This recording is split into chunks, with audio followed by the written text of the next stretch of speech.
My ex refused a DNA test, called me a deadbeat for years, and destroyed my reputation. Until the court forced the truth and everything collapsed on her, I never thought I'd be the guy in this kind of story. But here we are. My ex-girlfriend of 3 years, Melissa, started acting distant right before I had to leave town for work. I was gone for about 5 or 6 weeks, long enough to realize the relationship was already dead, and that I was going to end it the moment I got home. I wanted to do it face to face, like a decent human being. The day after I returned, she blew up my phone saying she had huge news, and we needed to talk immediately. I walked into her apartment already on edge, and she was practically glowing, this fake, over-the-top excitement that made my stomach drop. Then she hit me with it. "I'm pregnant." I stood there, stunned. After the shock wore off, I asked the obvious question. "How far along are you?" she said. "Between 4 and 7 weeks. I did the math in my head in about 2 seconds. I'd been out of the state for almost 6 weeks straight. The timeline didn't work, not even close. I stayed calm and said, "Melissa, I've been gone for 6 weeks. That doesn't add up." Instead of looking embarrassed or confused, she immediately went on the attack. "Are you seriously doubting me right now? This is our baby." That's when I knew she was going to force this no matter what. I told her straight. If she wanted me involved in any way, 2 things had to happen. 1, a paternity test the moment the baby was born, and 2, everything would go through lawyers for support and custody. I wasn't trying to be cruel, I just refused to be trapped. She exploded, screaming that I was calling her a liar, that asking for a DNA test was the ultimate insult, that no real man would ever do this to the mother of his child. I held my ground and said, "If you won't do the test, then we're done." Her response, "I don't accept that breakup." Yeah, she literally said she didn't accept it, like a breakup is a terms of service agreement she could reject. I walked out thinking she'd cool off and reality would hit her. I was serious. I was very, very wrong. Within days, she launched a full smear campaign, told every mutual friend, every coworker, every distant acquaintance that I had abandoned my pregnant girlfriend. Suddenly, my phone was blowing up with messages from people I hadn't spoken to in years. "Bro, you gotta step up.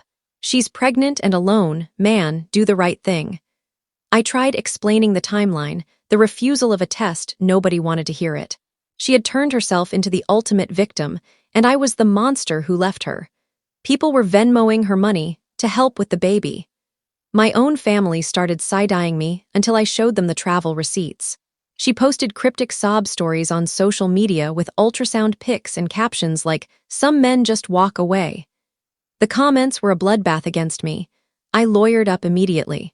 My attorney told me under no circumstances was I to give her a single dollar.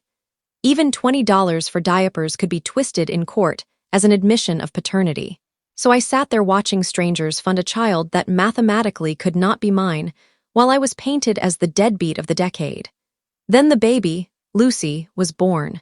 Melissa immediately started sending staged photos. Lucy wondering where her daddy is today, pleading face. I blocked, deleted, ignored. Didn't matter. She'd create new accounts. She'd show up at places she knew I'd be, restaurants, birthday parties, even a company barbecue, holding the baby and loudly announcing, "I just thought daddy would want to see his little girl." Every time, the crowd turned on me like I was kicking a puppy. I got a restraining order. In my state, they only last 2 years max unless there's violence. The day it expired, literally the same day, she was back sending messages and photos. So every 2 years later, I renewed it. Then renewed it again. And again. It became a biannual ritual. She showed up at my job once, walked right into a client dinner with Lucy in a stroller, tears streaming, begging me in front of my boss and coworkers to stop rejecting your daughter. I had to spend the next month explaining to senior management that no, I do not have a secret child I've been hiding. This went on for over a decade. Then one random night, I'm catching up with an old friend, Ben.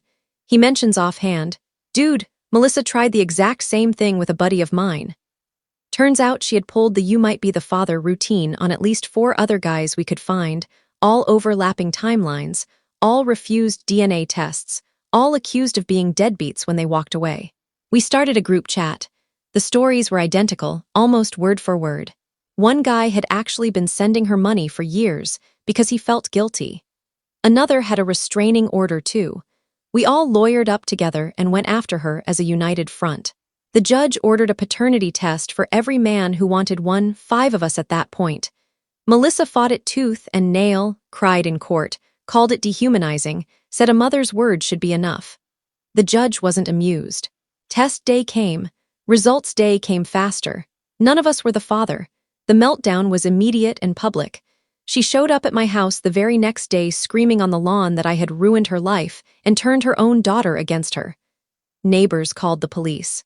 She got arrested for violating the brand new, permanent this time restraining order. Her own grandmother, who had been bankrolling her for years under the impression she was helping a struggling single mom, found out the truth, cut her off completely, and took legal custody of Lucy. A month later, I got a message, not from Melissa, but from Lucy herself. She was a teenager by then. She had moved in with her great-grandmother, was in therapy, and just wanted closure. She asked if I would help her try to find her real father, because her mom still refused to say who it was. I said yes. We've been quietly working on it ever since. No drama, no cameras, just a kid trying to put the puzzle of her life together after being used as a prop for someone else's decade-long con. Melissa lost custody, lost her family's support, lost every friend who finally saw the truth, and last I heard is bouncing between couches telling anyone who will listen that every man who ever met her conspired to destroy her. Me, I'm free for the first time in 15 years. Reputation repaired, restraining order permanent, and a clear conscience. Sometimes the truth takes forever, but when it finally shows up, it hits like a freight train. Thank you for watching my story. If you enjoyed it, please subscribe and press the bell icon. Stay tuned for more real-life stories, get more experiences.